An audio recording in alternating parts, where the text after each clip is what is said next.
Hey, good morning. I'm Vic Senese, and this is UroNurse News. Help us out by liking and subscribing. Today's top story, a major new study reveals that premature menopause may increase a woman's risk of heart disease by as much as 40%. Now that's significant and potentially life-changing.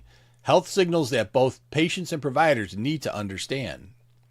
According to research published in the JAMA Cardiology, women whose menstrual periods end before age 40 face a much higher lifetime risk of developing coronary heart disease.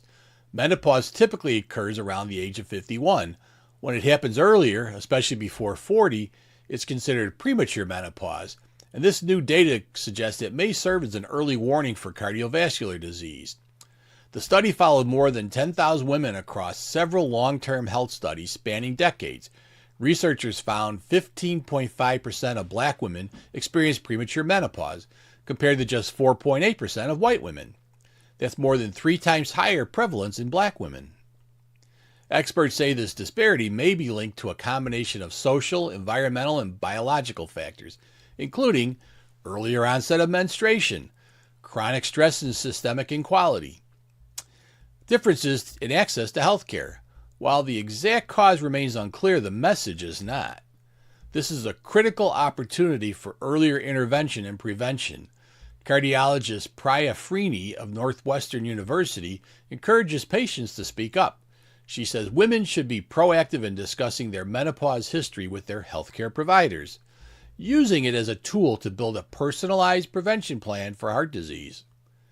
Another expert, Pradeep Natarajan of Massachusetts General Hospital, describes premature menopause as a lifelong signal, even if short-term risk appears low. In other words, younger women may not feel at risk now, but the long-term implication could be serious. Researchers still don't fully understand why premature menopause is linked to heart disease. It may be a direct cause or a marker of underlying health risk. But either way, experts agree it should not be ignored. Now here's what healthcare providers and patients should take away.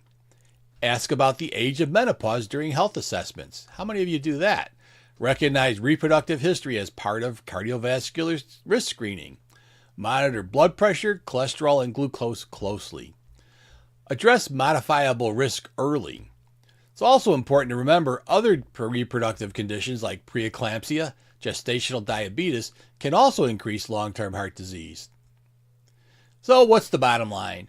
Premature menopause may be more than just a reproductive milestone. It could be an early warning sign for future heart disease.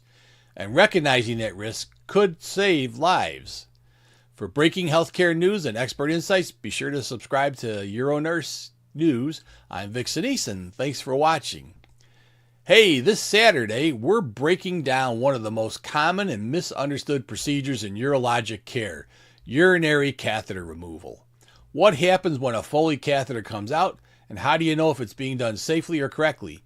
On UroPatient, hosted by me, I'll walk you through step-by-step process of catheter removal, what patients should expect during and after the procedure, warning signs to watch out for once the catheter is out, and how to reduce discomfort and complications at home or in the clinical care. So whether you're a patient, caregiver, or healthcare professional, this episode is designed to make a common procedure much less intimidating. So don't miss out this Saturday, 10:30 a.m. on UroPatient at uropatient.com, as we'll make this all nice and easy for you. Tomorrow on UroNurse News, I'm taking a closer look at one of the most talked about health concerns of modern life, the growing evidence of the harms of screen time and media consumption, from social media to streaming, of course not this show, to nonstop digital exposure. New research is raising important questions about what all this screen time is doing to our sleep, focus, mood, and long-term health. I'll break down what the latest studies are showing across children, teens, and adults, and why even brief reductions in screen time may have measurable effects on mental health and sleep. So be sure to check that one out tomorrow. UroNurse News every weekday at 9 a.m. Central Time.